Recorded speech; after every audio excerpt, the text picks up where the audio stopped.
Hi hello అండి, welcome to my channel. ఈరోజైతే నేను చికెన్ పులావ్ చేస్తున్నానండి. ఎప్పుడు చికెన్ కర్రీసే కాకుండా ఒక్కసారి ఇలా పులావ్ ట్రై చేయండి, చాలా బాగుంటుందండి.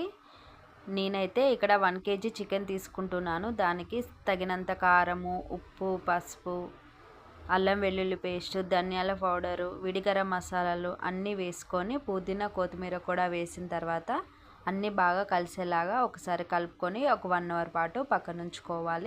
ఇప్పుడు స్టవ్ పైన బాండీ పెట్టుకొని తగినంత ఆయిల్ వేసిన తర్వాత విడిగరం మసాలాలు కూడా వేసుకొని ఒకసారి ఫ్రై చేసిన తర్వాత సన్నగా కట్ చేసిన ఉల్లిపాయలు, పచ్చిమిర్చి కూడా వేసుకొని ఫ్రై చేసుకోవాలి.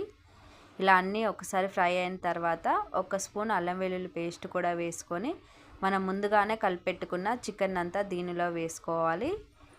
ఇలా అంతా వేసిన తర్వాత ఒకసారి కలుపుకొని ఆయిల్ అంతా పైకి వచ్చేంత వరకు మూత పెట్టుకొని ఉడికించుకోవాలండి. మనం ముందుగానే నానబెట్టుకున్న రైస్ను దీనిలో వేసుకోవాలి. ఇక్కడ ఎంతైతే చికెన్ తీసుకుంటున్నామో అంతే రైస్ కూడా తీసుకోవాలండి. 1 kgకి 1 kg రైస్ తీసుకుంటే చాలా బాగుంటుంది. ఇలా అంతా వేసుకున్న తర్వాత తగినన్ని వాటర్ వేసుకొని ఫైనల్గా పుదీనా కొత్తిమీర వేసుకొని తగినంత సాల్ట్ కూడా వేసుకొని ఉడికించుకుంటే చికెన్ పులావ్ అయితే రెడీ అండి.